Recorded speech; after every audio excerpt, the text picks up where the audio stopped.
in space as a flight engineer for expeditions 19 and 20 in 2009, and he currently serves in the NASA International Space Operations and Integration branches to handle the medical issues in orbit. Dr. Mike Barratt. Okay, thanks. I'm really psyched to be here. She introduced you guys as the robot kids to me, and y'all look so real, so I was very impressed. But what I want to do is kind of take a chance to talk about humans and robots together and what that means for us in spaceflight. And interestingly, I just actually got back from Guwahati, India, and amongst other things, I was talking to a bunch of kids who had been doing some robotics. And so this is kind of a worldwide thing, and it is something that is very team-oriented. It is something that requires a solution and people to work together and kind of push the boundaries a little bit of what they know and what technology is, and that's what we do at NASA all the time, basically 24/7. And so what you guys are doing is very NASA-ish, and I would also say that one of the hardest things is making a team work together. How many of you found out that it's kind of challenging to make a team work together? Yeah. But when you get a good team, it really rocks, and the team works best when it works together. And this is something that we do every day, and we're always working on our teamwork skills tomorrow. So again, I'm really psyched to be here because what you're doing right now is a lot of what we do. So given that your project now is centered on robotics, I want to talk to you a little bit about spaceflight and robots. And I'm going to try to talk first about spaceflight, then about robots, and then how we interface together. And then I really want you to take what you're learning here forward to solve some new problems, to apply some new solutions, and I'll kind of tell you where our problems are. So first we'll talk about the spaceflight. Now, I have spoken out here a little bit before, but not to you guys about what it's like to fly in space. I'm not going to spend much time on that.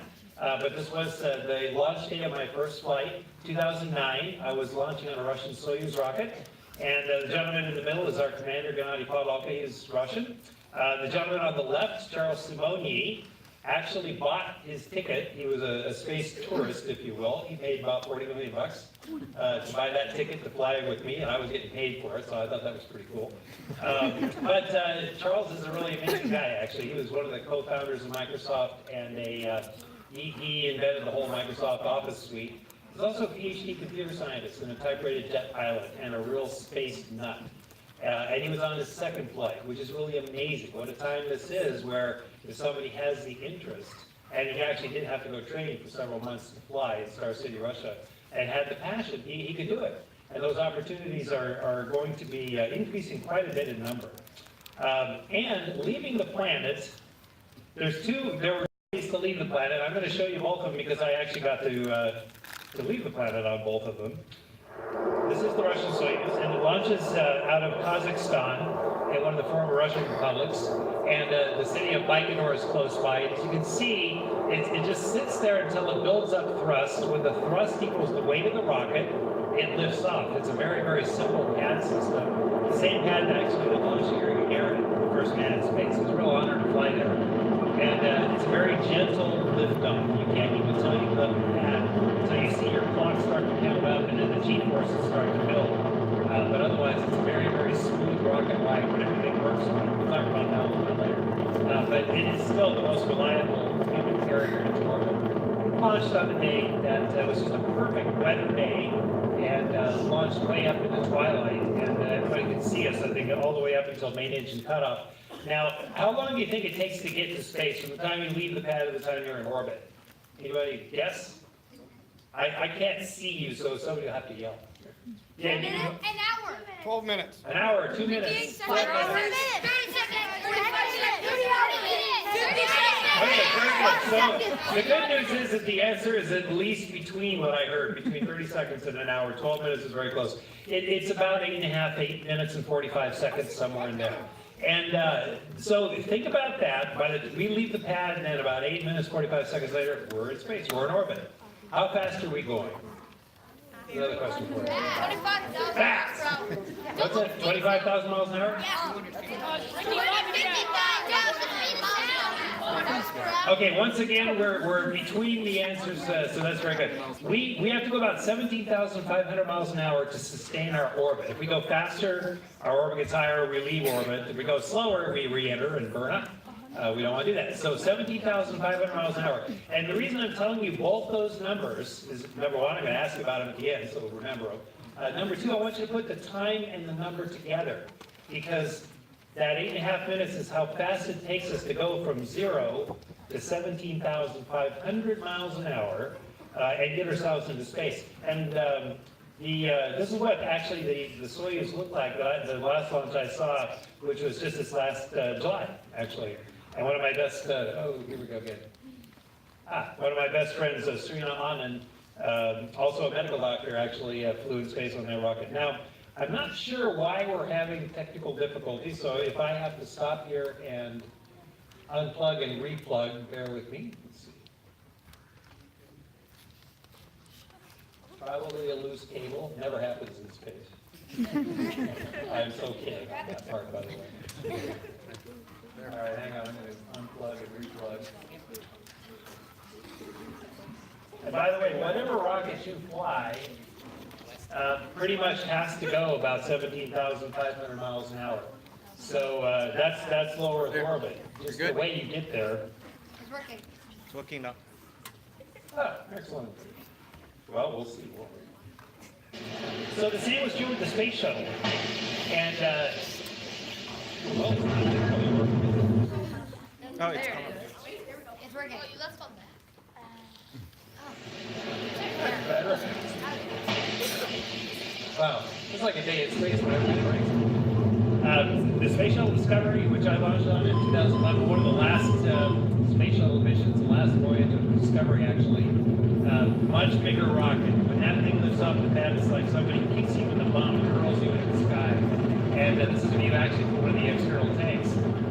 It is a shake, rattle, and roll because it's huge. Instead of 3 people just going to work, it's 6 people and a bunch of stuff, and this is our separation. And this is the shuttle and the external tank. We were continuing up into orbit, and that view was actually from the external boosters that fell away.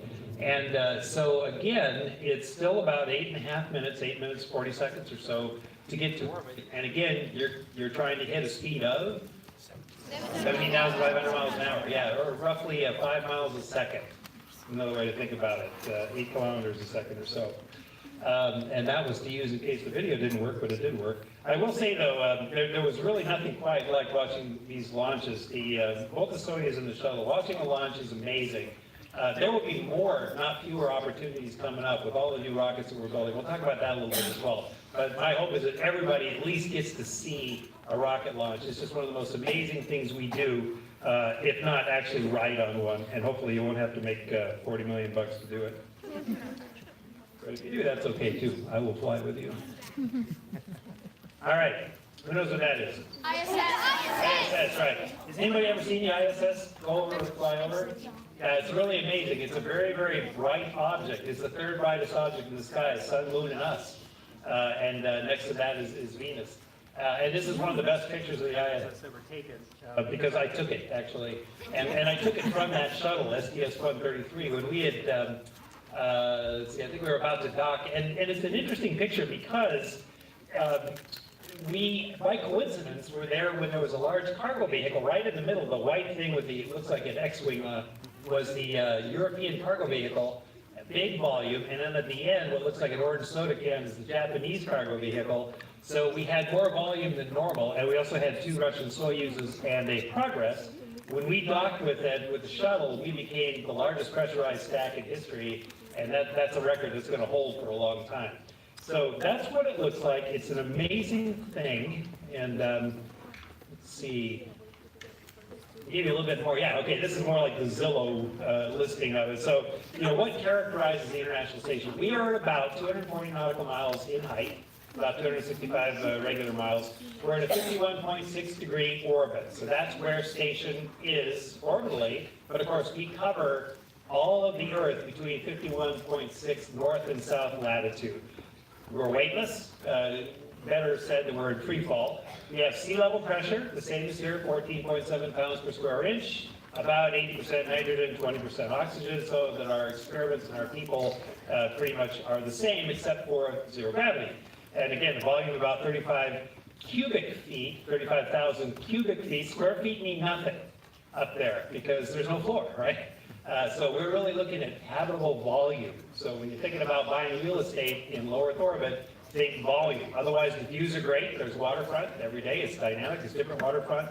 It's close to public transportation because we have several spacecraft servicing it, bringing people, bringing cargo. And I had to put this in there. We have 6 bedrooms, 2 bathrooms. It's fairly well furnished, but there's no chairs because nobody sits. And there's a lot of things you just have to do very differently when you're up there. And we have a semi-closed loop ECLA system, which means you will recycle about 85% of your urine. Unfortunately, not 100%, but that's what we do, and it's really nice to know where your next drink is coming from. Now, I'm just going to push us forward because I want to start talking about robotics a little bit. Let's say 6.5 months has gone by. You've been on the station working hard every day, and the days are long. We get up at 6 in the morning, and for me, I went to bed at midnight pretty much every night, and you're doing science experiments all day, which is why you're there, no question about it. 6.5 months later, we're coming home. By that time, being in weightlessness for that long, we start to have weaker bones, weaker muscles, and whatnot, so we exercise very hard, but we're not used to the sense of gravity or any kind of acceleration. So a few G's, a couple of G's feels like 4 G's, and 4.5 G's, I can tell you, feels like 10 G's. And when I was... Wow, this is really cool.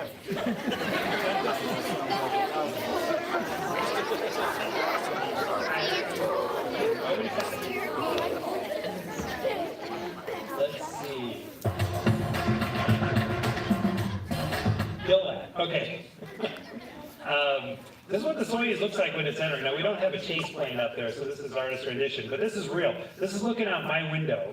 And what you're seeing there basically is the heat shield coming by. We're lighting up the plasma around us, so it's glowing, and our window is getting really, really hot. In fact, it's starting to melt there. So you can see on the right side, that's the leading edge of it. It's getting white hot, and it's actually getting thin because the glass is melting and running to the other side, which is interesting. Nobody really told me that was going to happen. I mean, I knew it was going to be hot out there, but just watching your window melt is kind of surreal because it's right next to your head. But that's actually a sacrificial window pane, and that blows off so you can actually see through it when you're under parachutes and whatnot. It's just a beautiful design. It works absolutely stunningly. And I'm going to cautiously try to bring back some sound. There we go. All right, so this is what it looks like, a little bit more detail of a Soyuz landing. Turn that down just a little bit. Okay, great. So we separate, and as you can see, we're coming over the Mediterranean there, and that will put us back to a landing site very close to the launch site in Kazakhstan. So it is very hot. It's going to be about 4,000 degrees plus outside, and this is the control panel that we're looking at from there.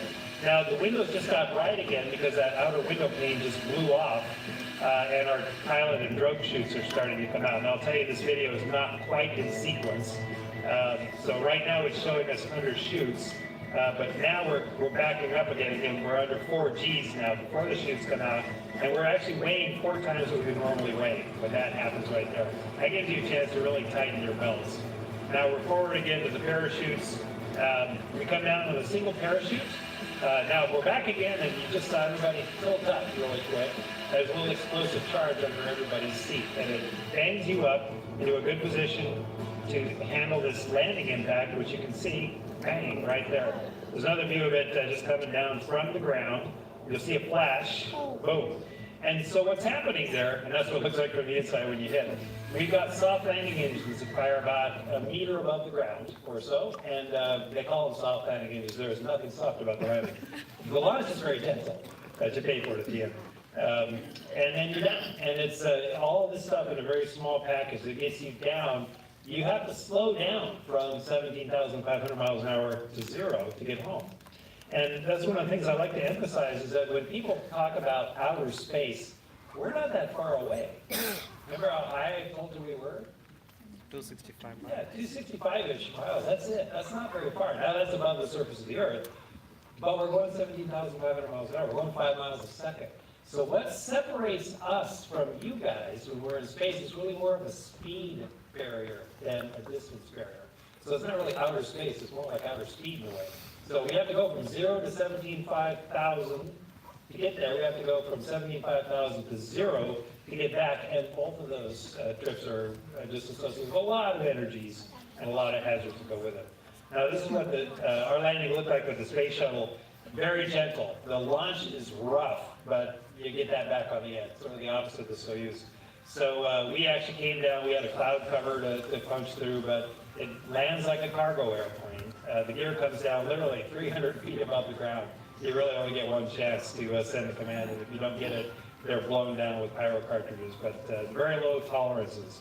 Why? Because the thing flies like a brick, and those wheels were so much dragged. But it worked pretty much, and it would just land very, very gently at the Kennedy Space Center in the middle of the Everglades there, in the middle of the swamp anyway. There are literally alligators all around you, and turtles and deer, and it's just an amazing place to be.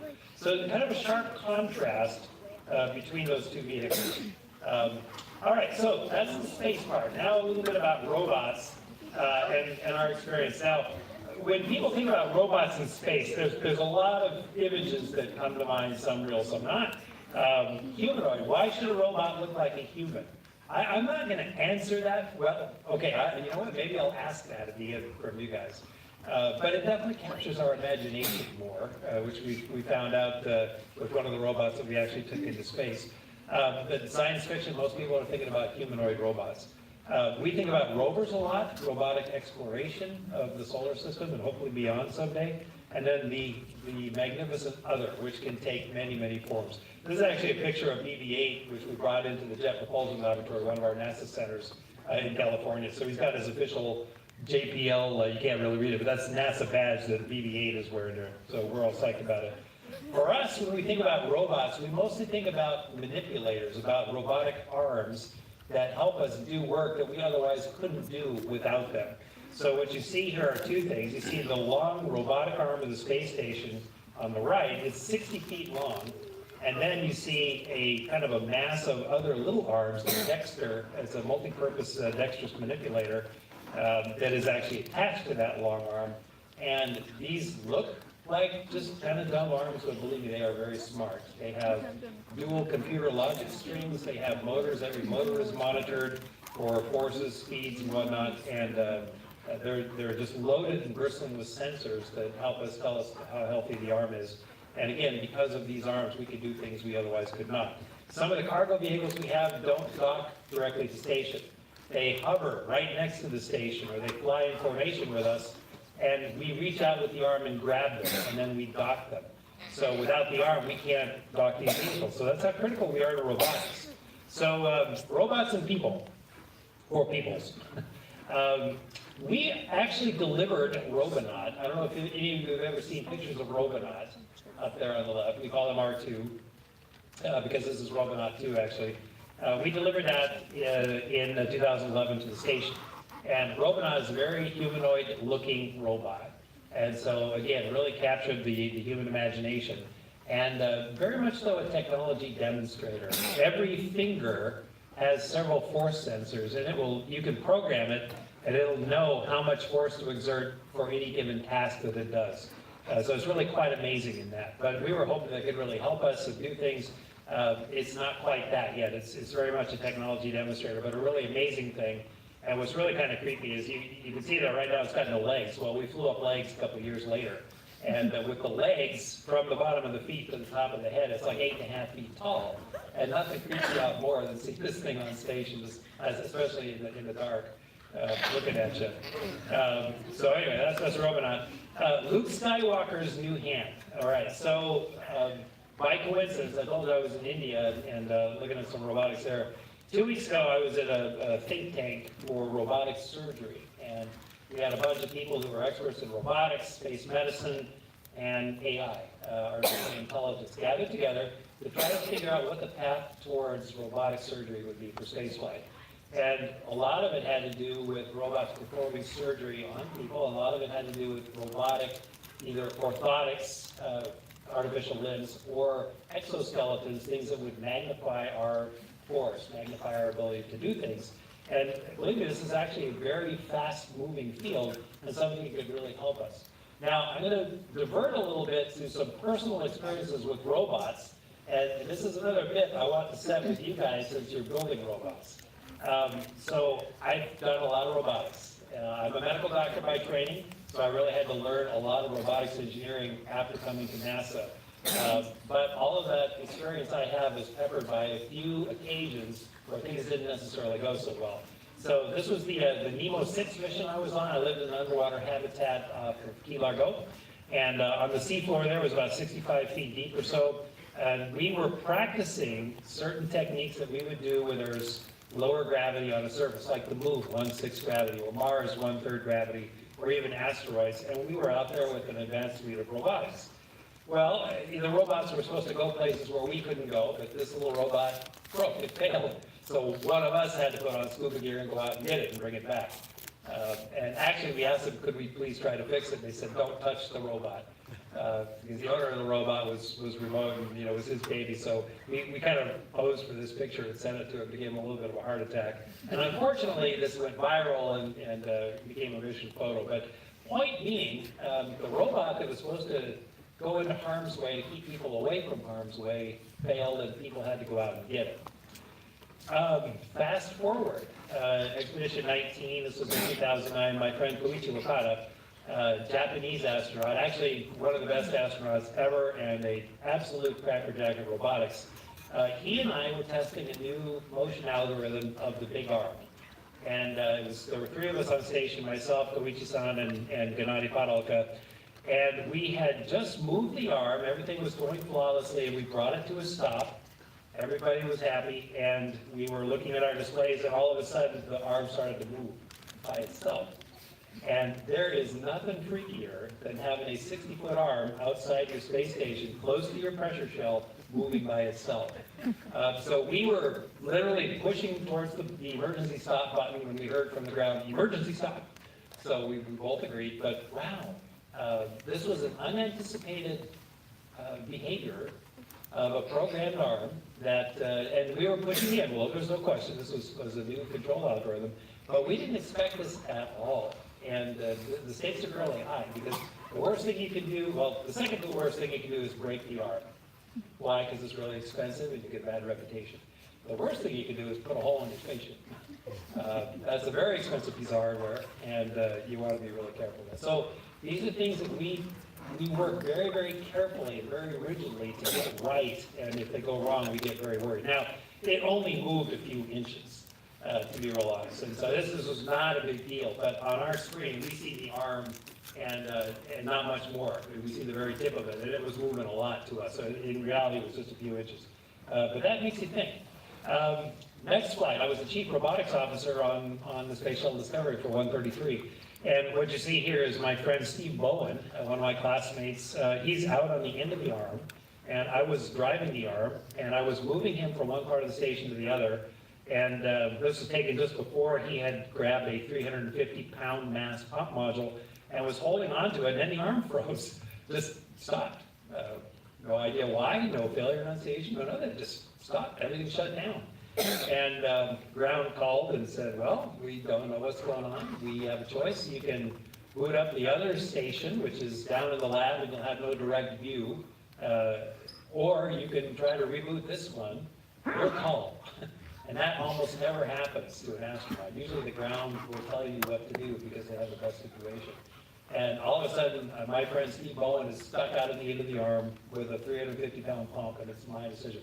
I chose to go down to the lab and boot up that other system because I didn't know what caused the failure in the first place in the cupola station, and I didn't know that it wouldn't recur again.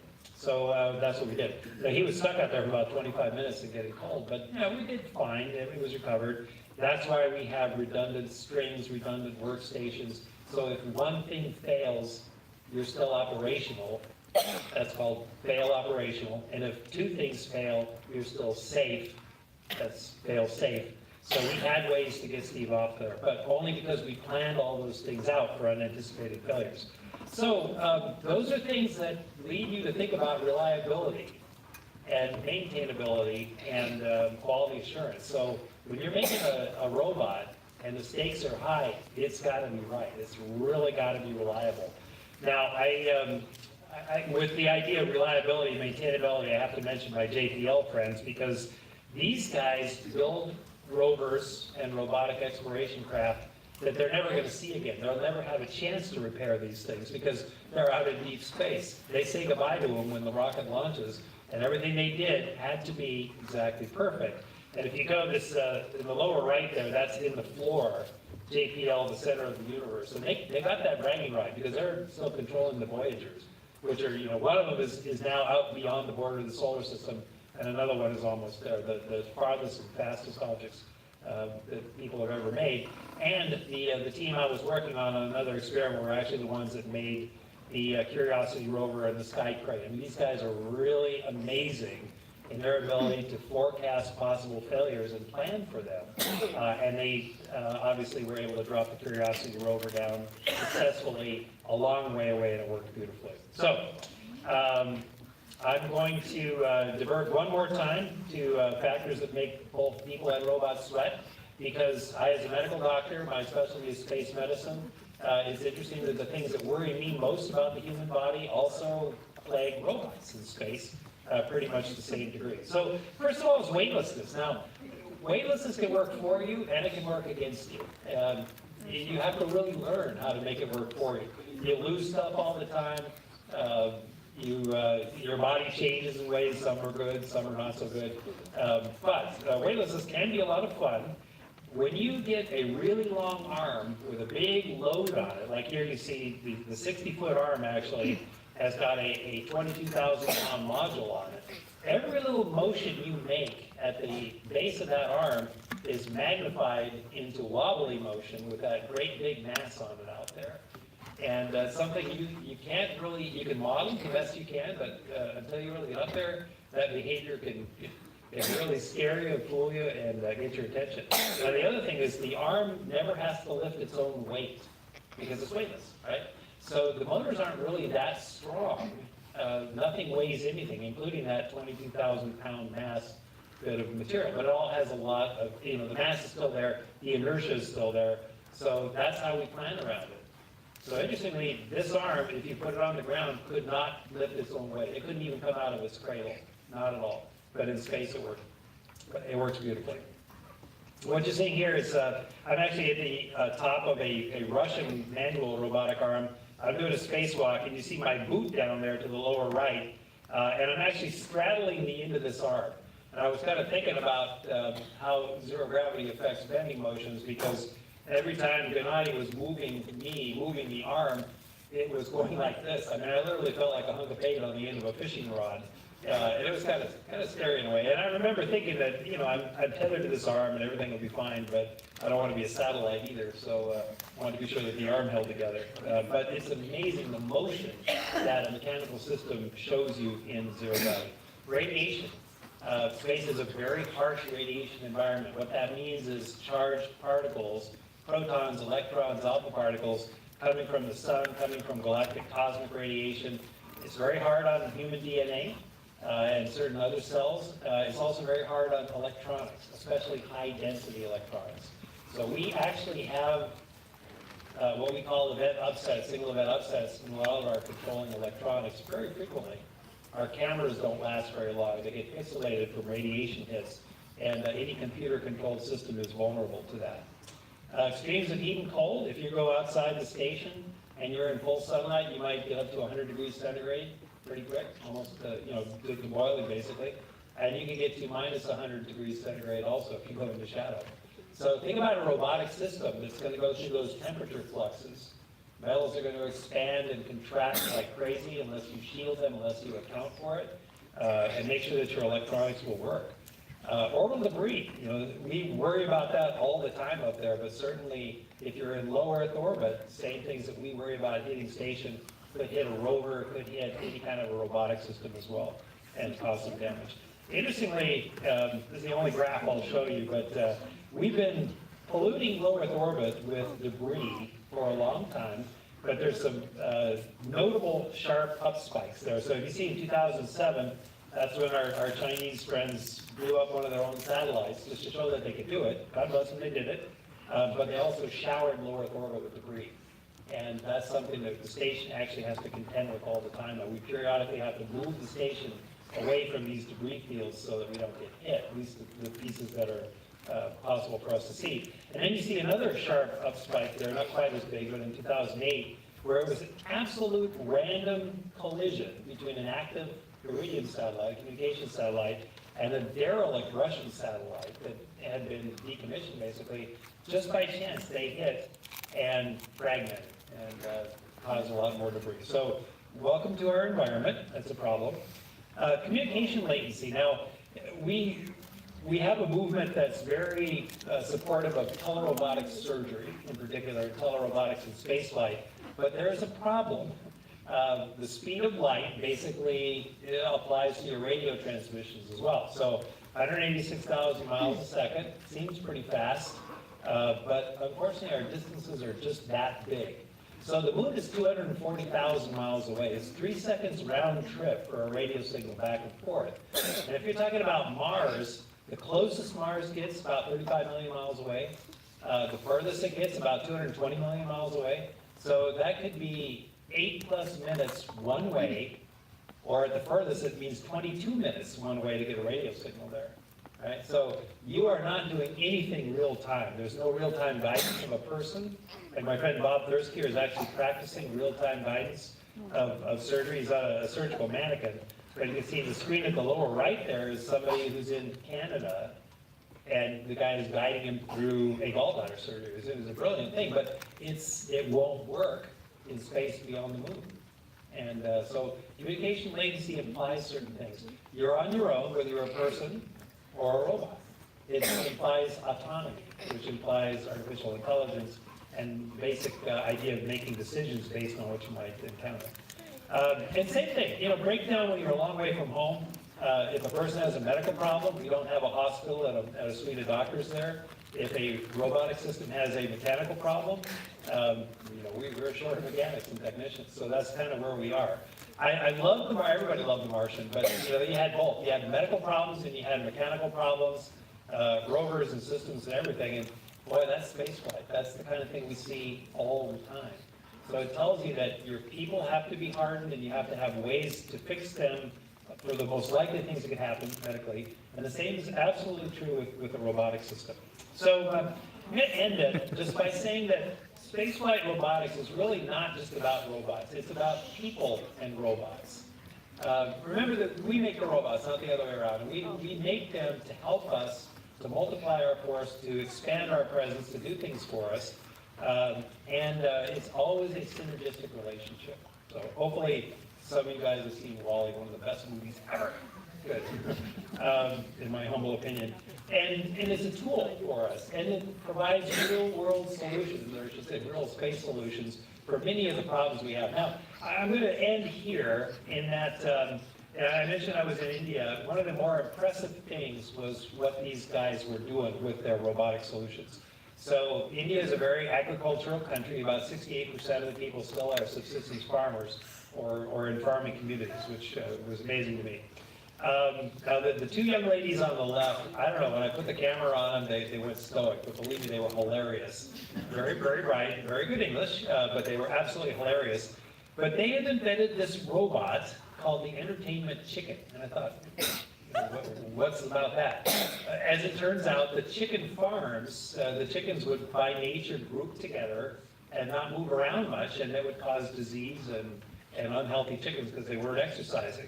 So they literally invented this robot that would go for the densest concentrations and very slowly kind of stir them up and get them moving. And they showed me data plots of longevity and health of chickens with and without this robot. And it was like a 25-30% increase in health and longevity. Who knew? And they made it in such a way of cheap materials that anybody could do it. And so a real-world solution based on their robotics, which I thought was absolutely brilliant. They've actually applied for a patent on this. And the folks down there at the lower right with this little PVC thing, that is made to search for landmines. They had friends and relatives with unfortunately real-world experience. in some of the northern borders. And so they built this thing that was light enough not to trip any landmine, but had very sophisticated sensor suites based on widely available Raspberry Pi and other electronics. And it would, with the GPS, by the way, so it would actually detect and mark and record where these things were.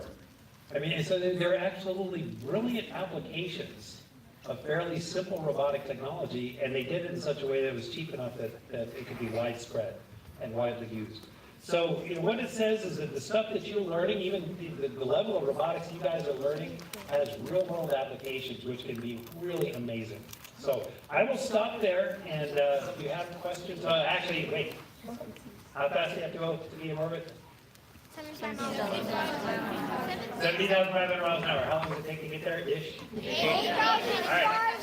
All right, I'm happy. Okay, Well done. I have one housekeeping announcement before we start Q&A, and that is if you are ready to leave, please depart through the upper exits, and that will help us facilitate the flow for the next group. If you have questions, please make your way over here to this microphone, and you guys can start asking your questions. And we'll get to see what great, innovative solutions you guys are coming up with to make living in space better.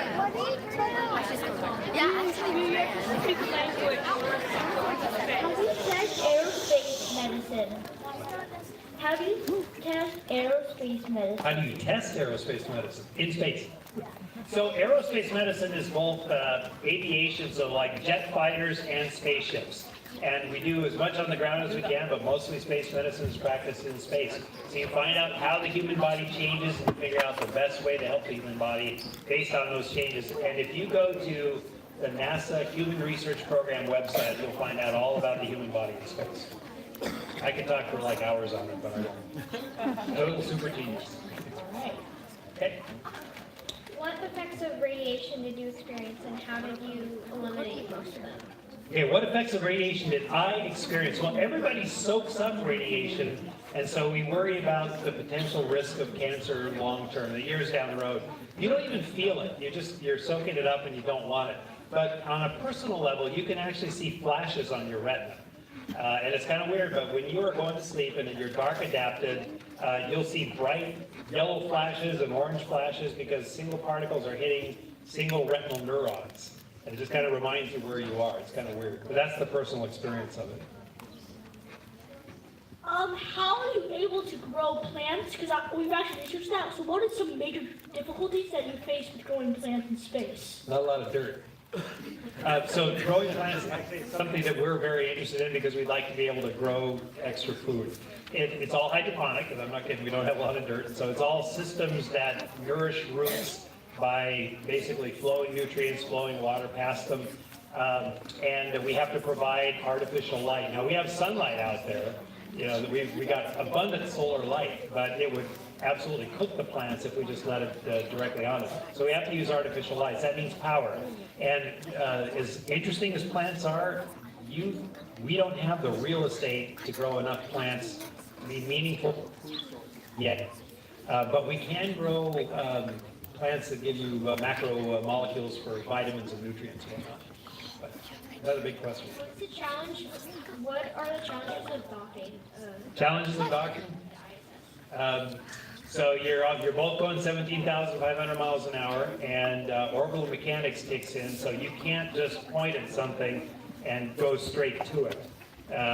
If you point at something and you're going the same direction as your orbit, and you hit your engines, you're actually going to raise your orbit and go away from it. So you have to totally relearn to fly and relearn what those mechanics do to you. By and large, we train a lot on that. We're pretty good at it. Yep. What are some plants you grow in space and what plants are you trying? What plants we grow? So we have a test plant we use, a Arabidopsis it's called. It's a little green plant, but it's something that is used very often for test plants on the ground, and so there's a lot of information about it, how it grows. And so it makes a really good comparison to us when we're just trying to find out the effects of zero gravity and other things. We've grown lettuce, we have grown bean sprouts, and we'd like to grow wheat. Have you grown algae for like algae for being able to live during this water? Yeah, so that is a great question. Algae is probably much more likely a food source for us in space than regular plants. We have done some really early experiments. We have some really big experiments on the ground in Florida, Kennedy Space Center, that we hope to fly at some point. But that's very promising for us. So, you've been on the moon and you faced all the challenges. Do you think it's going to be much harder or the same on Mars? So we've not been back to the moon since, well, a long time, 72. So I certainly haven't been to the moon. I would really like to go to the moon, and you should go to the moon too. But frankly, we've been there. We have shown that you can work there, and it's not going to be a mystery to us. There will be challenges. There are definitely challenges that we have to do. Learning to move in 1/6G or 1/3 G, and the dust especially is really nasty. But there's so many exciting things to explore that we're definitely going to do that. Scale 1 to 10, how how difficult was it to survive in space? Wow. Scale of 1 to 10. So the most dangerous parts of spaceflight are launch and landing. Once you're up there, it's not too bad. You survive launch and landing, you get up, everybody breathes a sigh of relief, like, hey, we're in orbit, we're alive, and then it's just the day-to-day work, knowing that there could be an accident at any time. So it doesn't seem that difficult. How much food did you bring and did you have enough? We try to bring enough food for everybody. A lot of people need more food when they're in space. When I started, I was eating over 5,000 calories a day. And you don't think about that because you're in weightlessness and you think that you'll be using less energy. But in fact, your body is losing muscle and it senses almost like a starvation experience. So if you're exercising in 0G, you really need a lot of calories. And yes, we had enough. And the food was good. Freeze-dried, canned, military rations. But it was actually very good. Wait, what about the ice cream? We don't eat that astronaut ice cream stuff. You bite that and it crumbles all over. And that means you're going to be breathing it. It's going to go up your nose and out. You're going to eat that. Have you done hydroponics in space, and do you take the nutrients from here to grow the plants up, or do you have like the nutrients stored there? So we definitely have done hydroponics in space. There's a large laboratory on the Russian side and on the U.S. side. We take nutrients with us because they're typically specific to the plant that we take. Does the fuel in the rocket take up most of the space? Yes, the fuel of the rocket absolutely takes up most of it. At one point when the Apollo rocket went to the moon, 92% of what left the pad was fuel. And less than about 1/10 of 1% came back. That was the Apollo capsule. It came 1/10 of 1% of the whole stack that left the pad. Most of it was fuel. Do astronauts get anything to help them sleep? If so, what is it? Yeah, actually, sleeping is a big deal for us. First of all, you're going around the world 16 times a day. So there's 16 sunrises and sunsets, so that normal, what we call circadian cues, don't help you. It's loud, because there's always pumps and fans. You're sometimes a little bit psychological stressed, and people sometimes don't sleep that well in 0G, because you're used to feeling the weight of you on a mattress or whatever. So what we do, we have sleep quarters, we shield the sound so they're quiet. Some people like to strap themselves into a sleeping bag and even strap their heads down so it fools them into thinking their head's on a pillow. And on rare occasions, we'll take sleeping medicines and things like that, not very often. Good question.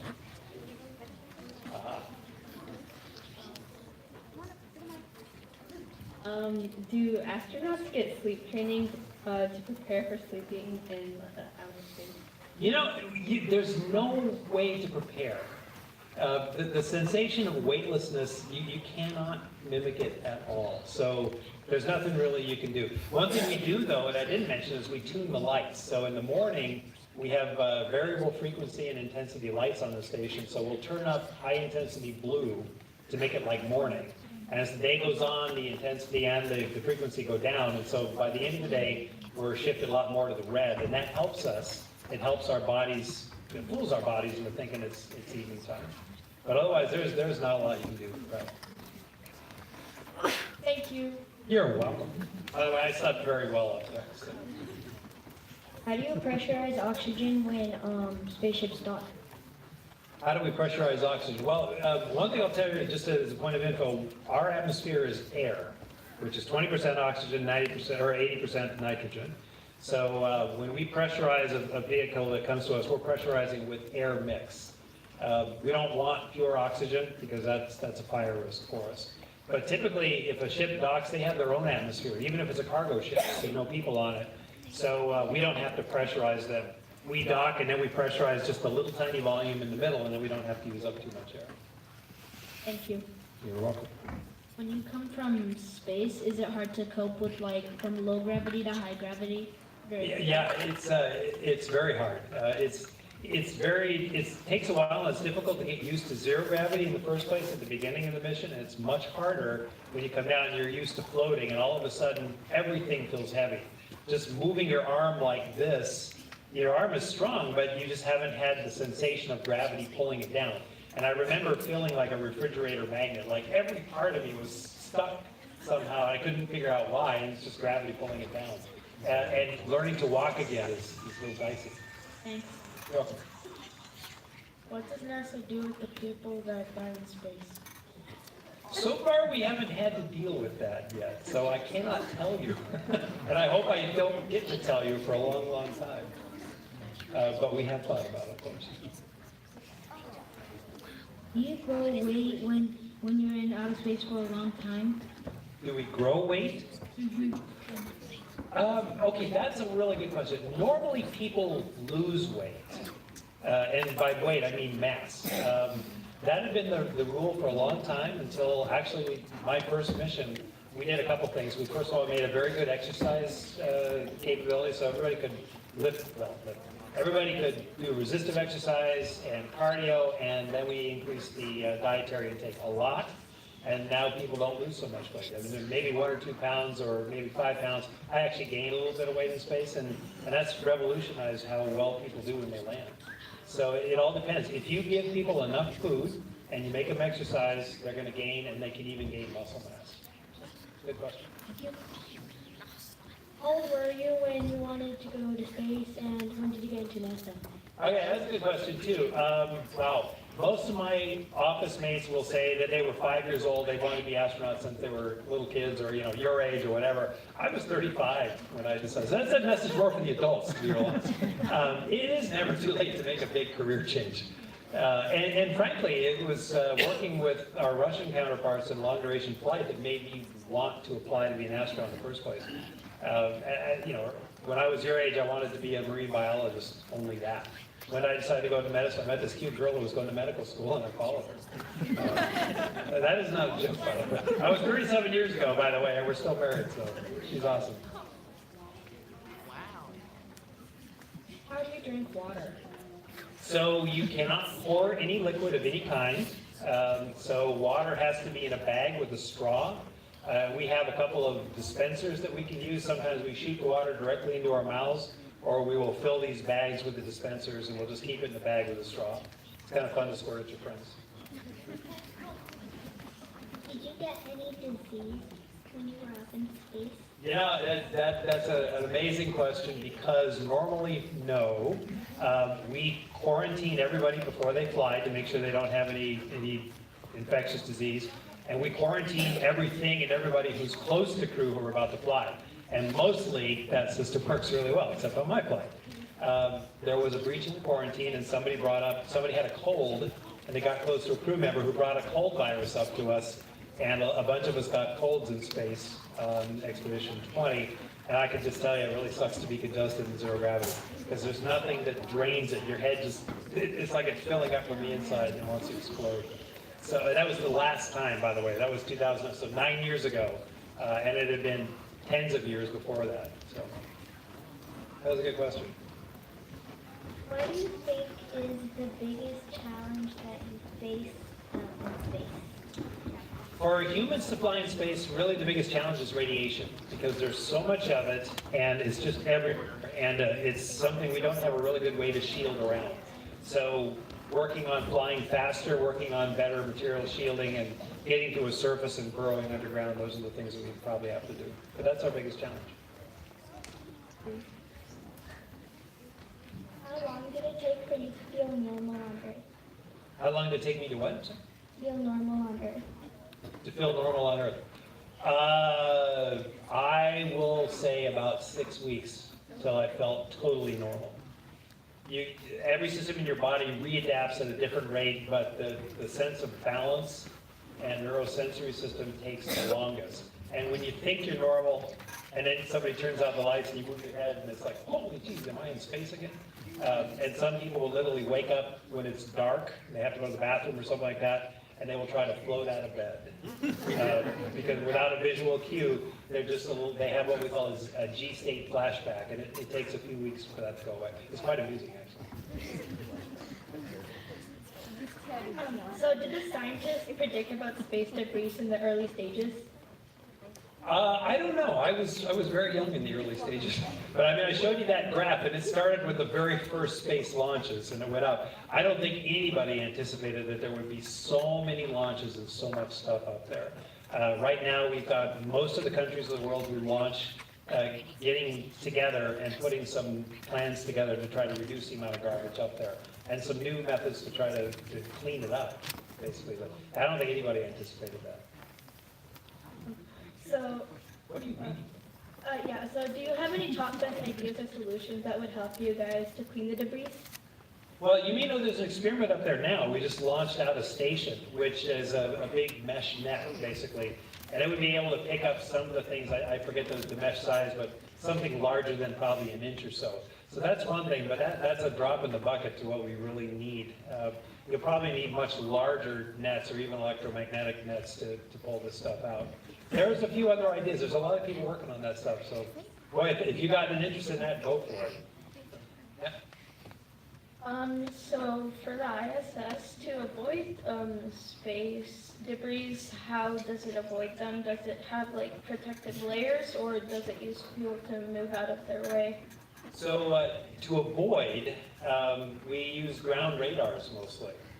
We have ground radars that can look at things that are, if they're 4 inches in size or bigger, we can track them. And then we can say, okay, that is on a collision course, so it's going to come uncomfortably close, and then we will boost the station out of the way of it.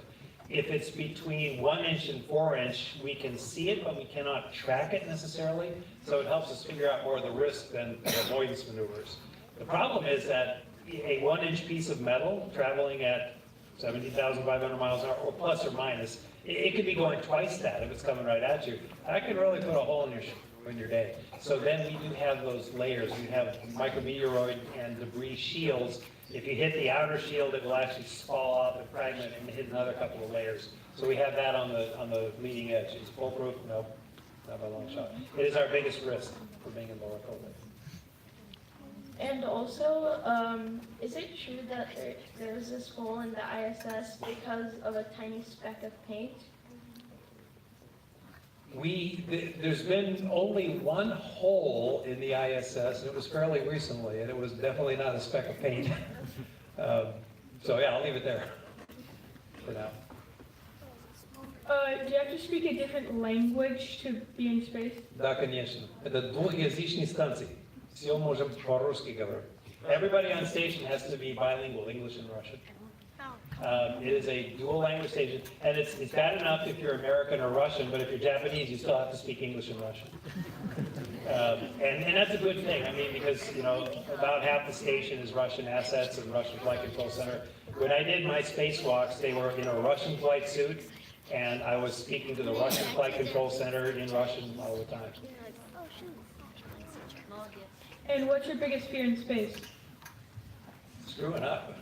I mean, the truth is that astronauts are a lot more afraid of messing up than blowing up, because when you're up there, you are doing experiments every day that cost millions of dollars and took years for certain laboratories to put together. And their science is now in your hands. And making a mistake is probably every astronaut's biggest fear. No question about that, I'd say. If you're sleeping and you wake up in the middle of the night to go to the bathroom, how do you find it? Okay, having done that, First of all, there are indicator lights all through the station. So when you turn off all the normal lights, there's so many electronics that have these little lights that tell you they're on or that they have status. So it's this kind of weird background of little green and red and yellow lights in various places. So that's pretty much how you navigate. But you can also tell by the sound of the fans. Every module has certain sounds in certain places that you just know, okay, I'm in the starboard end going to the lab because it sounds just like that. You can almost navigate by that and you can find the toilet. Believe me, that's one of the first routes you learn when you're up there. So you can find it. Is there any signs or do you just follow the lights? You follow the lights, but you also know where it is. I actually installed the toilet, so I knew exactly where it was. I built it. Good question. Is it easy to sleep in space? For some people, yes. For me, it was very easy. Like I say, some people didn't like, it was uncomfortable for them not to feel the gravitational force holding them down on their bed. Others, one little story, I remember working with one of our guys, getting ready for an EVA, and we just noticed he wasn't saying anything for 5 minutes, and we looked around and he was asleep and just kind of drifting through the module. Because everyone's tired and he just fell asleep. You know, when you're sitting at your desk and you start to nod off, right? So that actually induces little stretch receptors and it catches you and wakes you up. Well, that doesn't happen up there, right? Because there's no gravity to pull your head down. So there's no nodding off. It doesn't happen. And so people just drift to sleep. So for some people, it's way too easy. Good question. If you could change one thing in your schedule, what would it be? Wow. I don't think, I mean, to make my schedule work, I'd clone myself and have 3 of me that I would be the boss of. You mean your schedule in space or schedule on the ground? Space. In space. Okay, so the one thing I would say is that the crew would like to be more autonomous. We'd like to have more say and more flexibility about how we do things. Because every day you get up and you see a plan and you have to be at a certain place at a certain time. You can't be late because a bunch of people on the ground are waiting for you to do something. And it's not always the most efficient. It's the most efficient for the ground, but not for the crew. And by the way, somebody figured out our hourly labor cost up there. It's pushing $77,000 an hour. So the pressure is really on you to be efficient. And if we had control of our schedule, that's what I would do. Does it feel weird to start drinking out of a bag with a straw instead of a cup? Yes, it does.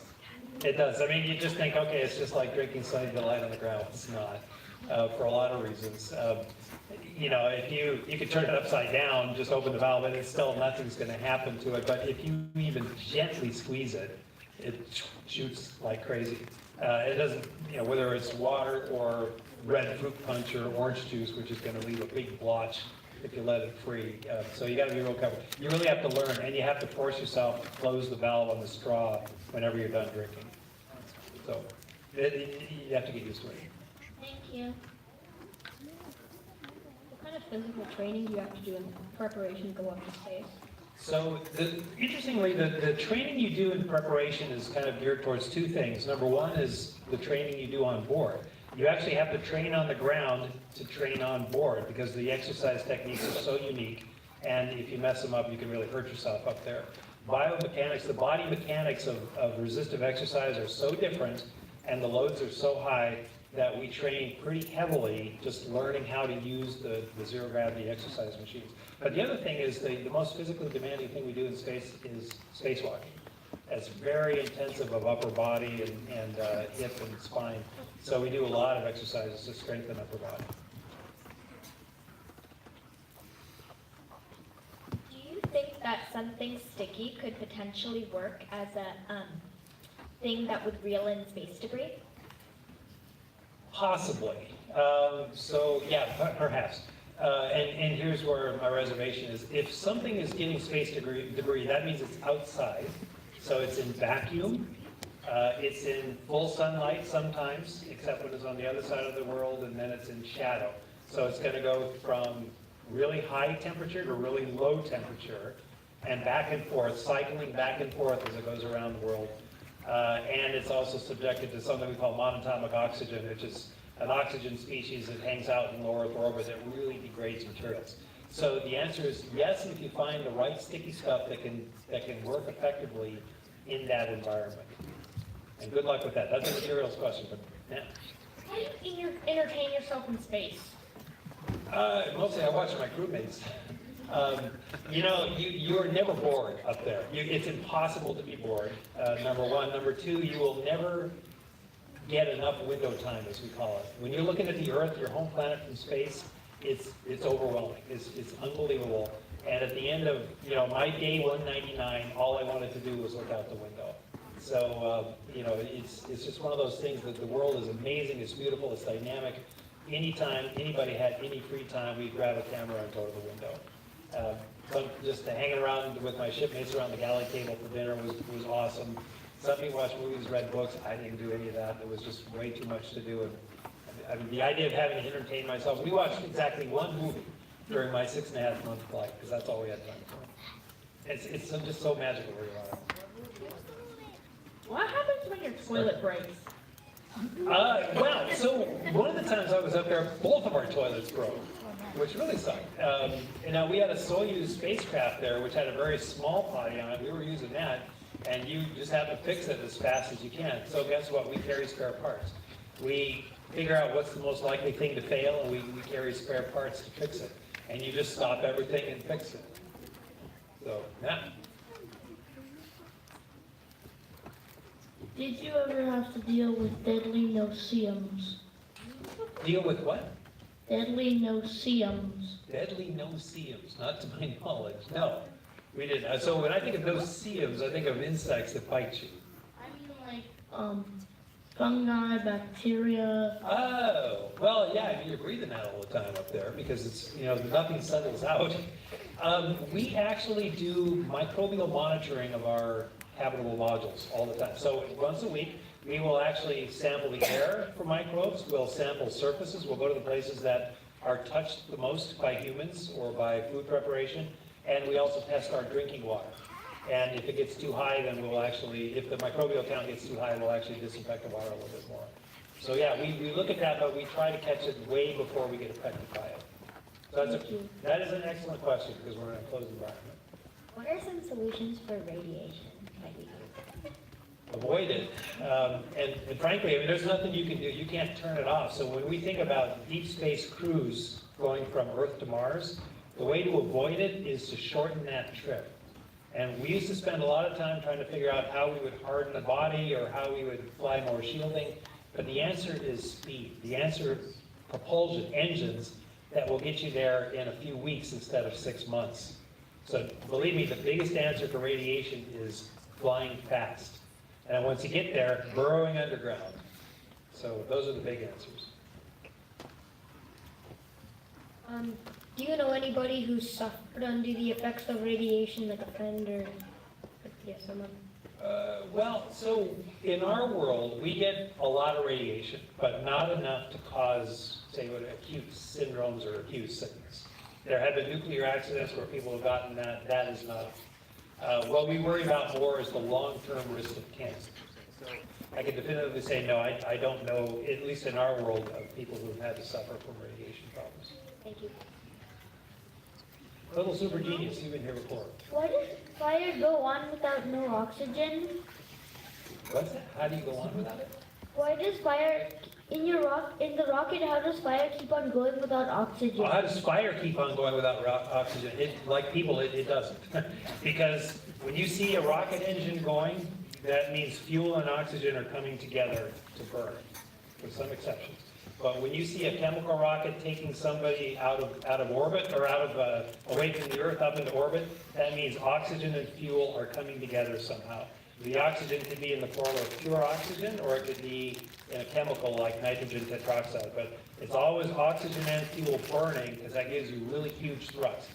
Having said that, we do have some advanced rocket engines that don't use oxygen. They use electricity and heat to heat up a propellant that doesn't necessarily need oxygen. But that doesn't give us nearly the thrust to get out of orbit. How do you wash your clothes in space? That's easy. You don't. I mean, for a couple reasons, you don't get dirty up there. For two, I mean, there's no dirt, and you float inside your clothes. You're not really in close contact with them, so it's not like your clothes soak up a lot of sweat or anything like that, except your exercise clothes. So we literally, like, a shirt is good for 6 months, and exercise clothes we use until they're really stiff, and then we burn them. We put them in a returning cargo module, and we just let them burn up like trash. So we do not wash. It's not a good use of resources because that takes water and power and all that. And how many gallons of fuel does it take to get up into orbit? Boy. Okay, so I haven't been asked that one before. Gallons, wow. Okay, so what I can tell you is that for the shuttle, it was a 220,000 pound vehicle, the space shuttle itself. And it took about 16,500 gallons per second of fuel for the main engines to get us up there, not counting the solid rocket boosters. So do the math. We never talk about gallons. We're typically talking about tons of fuel, so a lot. How long have you been an astronaut? I've been an astronaut for 18 years, 3 months, 2 weeks, and today. 18 years. I'll put it that way. Feels like a long time. So if you're in space for like over a year, when you come back down to Earth, what physical problems and mental problems may you face? Well, mental problems depends on who you are, I think, to begin with. Physical problems, so everything we know mostly is based on 6-month missions nowadays. So your bone and muscle weakness we worry about. Again, you soak up radiation, cancer risk, there's immune system changes, the cardiovascular system changes magnificently. Most of these changes are actually not harmful, believe it or not. They're adaptive. They make you better with zero gravity. So when you come back to Earth, you have to readapt, but it's not that you're necessarily damaged. So the big things we worry about are weakness, and because your circulating blood volume is lower, it's adapted for 0G but not for 1G. It takes a while to put that back to build new red blood cells. And the biggest thing is rebooting your guidance system, as we call it, getting your sense of balance, motion control, and whatnot back in order. And that can take a while. But in general, our Russian colleagues flew 4 people for a year or more decades ago, and they did very well. So, and all that is very well documented. If you're in space for a long time, how do you communicate with other people other than the space controller? Very good question. We have satellite links, which gives us a very good broad bandwidth connection to the ground. And we actually have internet protocol telephones, 6 lines out from the ISS. So I can dial any number on the planet when I'm up there. So I talk to my wife every day. I talk to my kids about their homework and stuff. Wow, thanks. Yeah. About how many times a week do you have issues on the outside of the International Space Station? What kind of issues are you thinking about? Just general maintenance things? Not that often, fortunately. Probably, I'm going to say about every 6 months, some box on the outside goes bad. Now, box could be a power controller, a pump, a solar battery, or something like that. Goes bad can mean it reboots itself, or it totally fails. And sometimes we actually have to go out there and fix it or swap it out. So probably average of once a year, something fails that makes us go spacewalk specifically to go do it. And sometimes I can do 3 spacewalks to fix it. Thanks.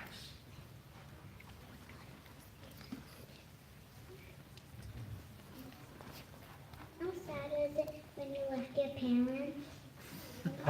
That's a really good question. How sad is it when I left my parents? It was very sad. I mean, actually, I would say the hardest part about spaceflight is leaving your parents and your children. I have 5 children and an amazing wife, and boy, that was hard. And frankly, most of us, when they say, what do you miss most when you're in space? People expect us to say ice cream or hot showers, but it's your family more than anything. And a lot of us figure, I mean, if our families were up there with us, we'd stay in space forever. So, yeah, I miss my family more than anything. Thank you. You're welcome.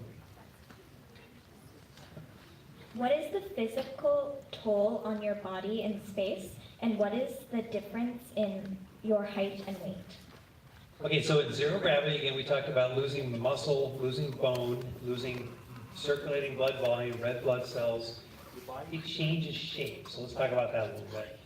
You actually do get a little bit taller.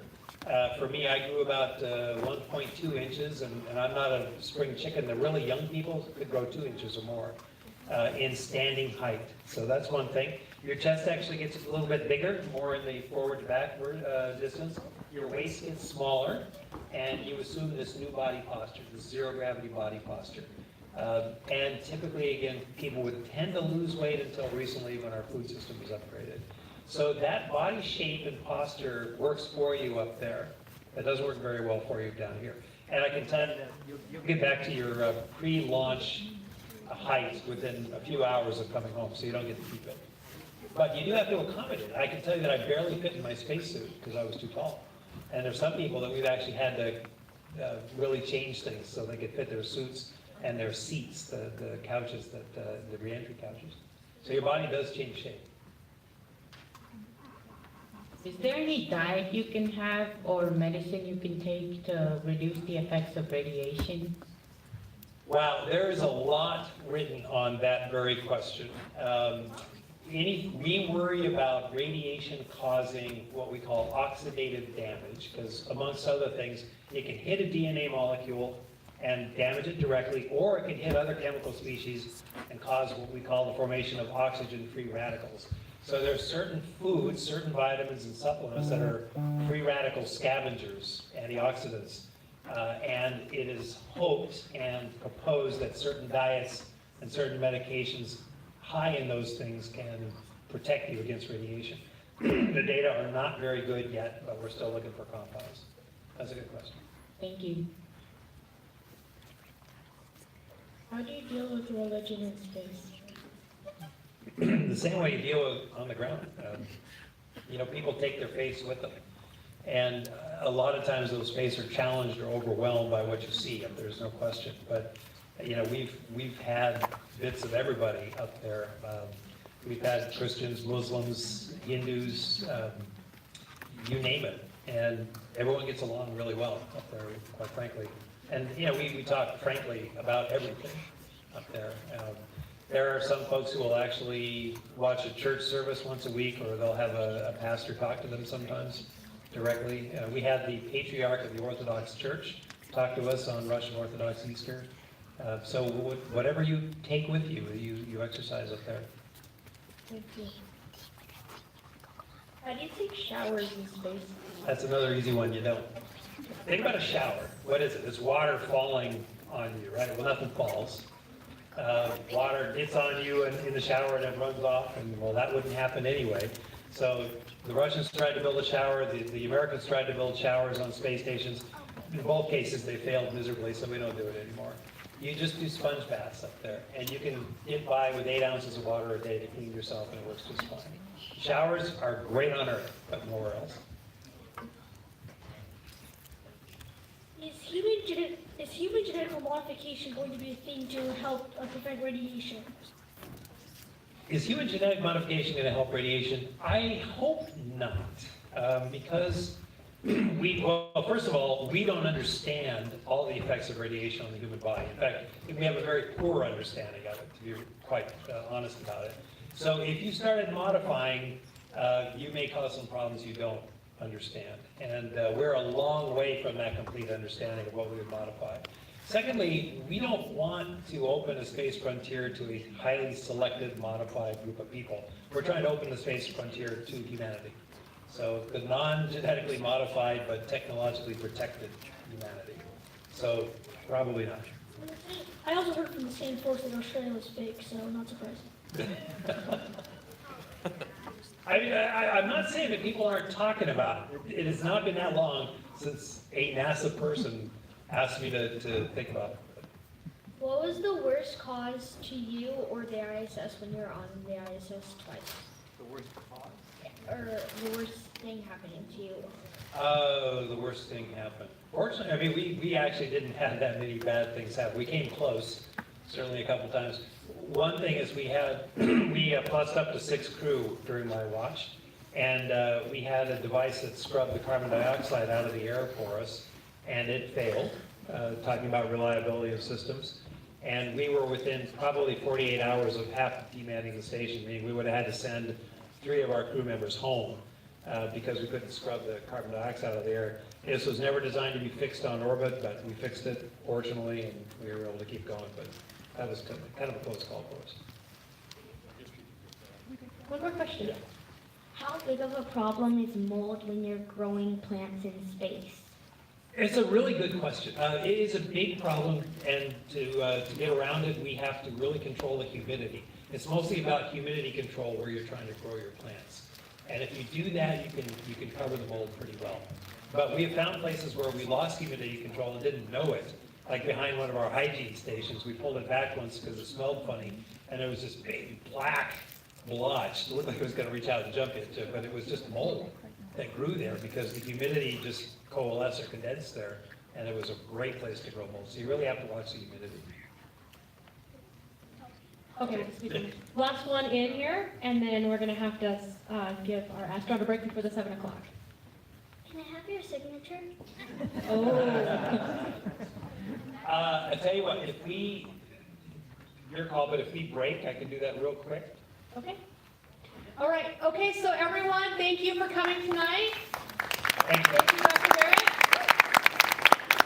I look forward to seeing all of your projects in December. If you want to send me progress reports, I love reading those. I love to know what you guys are up to.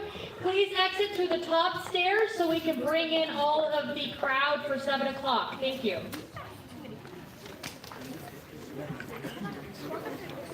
Sure.